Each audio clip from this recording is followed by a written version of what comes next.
Творческая атмосфера царила на площадке Чувашского государственного педагогического университета. Студенты представили свои лучшие проекты. Какие идеи интересны молодежи и как поддерживает своих воспитанников старейший вуз республики в нашем сюжете.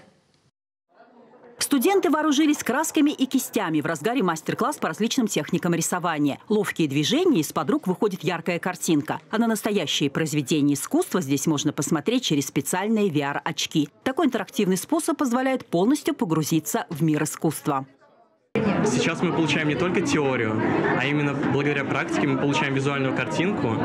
И ты понимаешь, что ты изучаешь, ты можешь это посмотреть, близко ощутить, пощупать. И это гораздо усилило эффект.